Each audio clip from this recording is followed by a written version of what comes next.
Hey guys, back at it again with another video here for you today. And today I will be showing you how to move a block using Cframe. You could use Cframe for models too. There's not much difference, but we'll get started. So what you want to do is you want to create your block, anchor it, and then insert a script, as I've already done, and then create a local variable, and then call that variable part.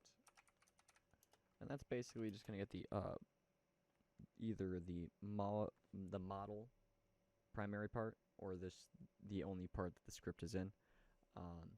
This will be the part that you want to move, the object you want to move, the thing you're moving. So that's going to be pretty easy for this one. So it's just going to be script.parent. But since I kind of want to spice it up a bit, we're definitely going to insert a model into this equation, since a lot of you are probably working with models. And then we're going to go into the model properties. And then we're just going to do primary part. We're going to click it until you see this little indicator on the mouse. And then once you see that indicator, you're going to click the open menu for the model, and you can click the part that you want to move. And we're just going to set that to the primary part. So that way, when we do part, it's really actually going to return the model.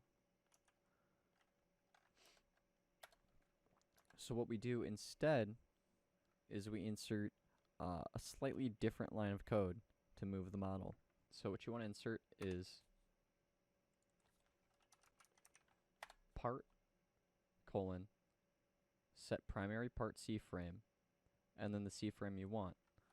So I had to go steal this line of code from one of my games since I figured it out. So I'm just gonna steal the position real quick just to make that easier.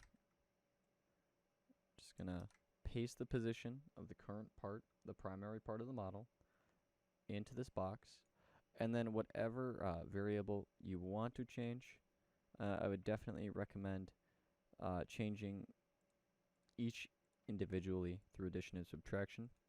But what I'm going to do is I'm going to change the x axis, so I'm going to insert a local x variable into the equation.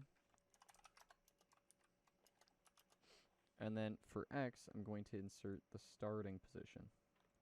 That way, when I initially move the object, it's not going to go all the way across the map or anything crazy like that. Can't believe it. Give me 1 second. Brain is a little broken here. Alright, and then I insert x again right there. So given this simple code, you'd think it would move. It wouldn't. As this variable needs to change for it to move in the x direction, whatever way. So what we'll do is we'll set up a while true do, looping this portion of the code.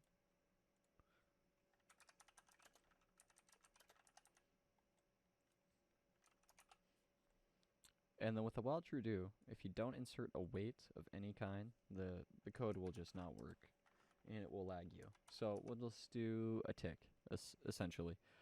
And then for every tick, we'll be doing x equals x plus 1.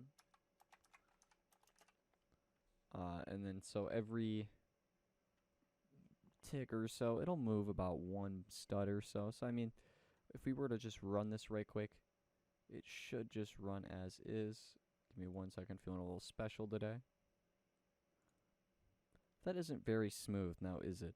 So you could do this a number of ways. What I'll do is the amount it's moving by is such a large chunk, and it's moving so slow that it's basically like watching a 20 FPS video that's slowly getting slower.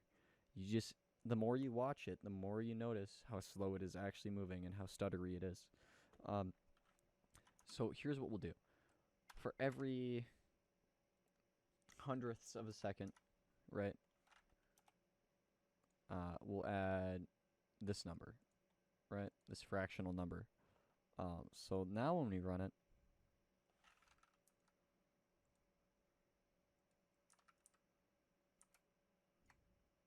do you see how smooth that is moving? It is moving so smooth that you can barely notice. So when we open the script back up, what we can do now to make it actually realistic in how it's moving, we'll just do that. So that should move it a little faster, and then you know what? We'll just make that a little bit larger. You can tinker around with it, make it realistic if you want. But the more speed you add, the more you have to tinker. So you can make it move in very complicated ways. You can rotate it even. But when you rotate it, there's some complicated things that come into play.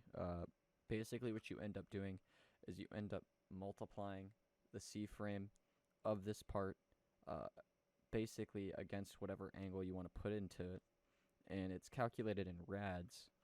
So if I were to pull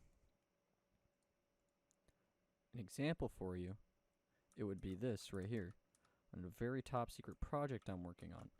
So over here you see what I've just demonstrated. Right, making an object move realistic. Well, you move to this little touch bar and it triggers this event. Well, what do you unlock? A sledgehammer. And guess what? It doesn't rotate.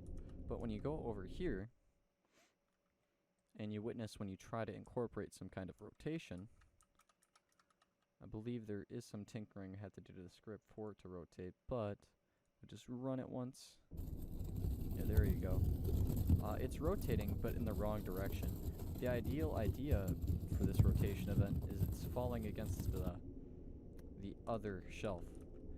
And ultimately, you'd want a sound, but with the development process, you don't get what you want immediately. And increasing difficulty in the script is not what you want for beginners. So, I guess what I'm saying is, don't mess with angles until you've mastered C-frame, and I guarantee you, it is not easy.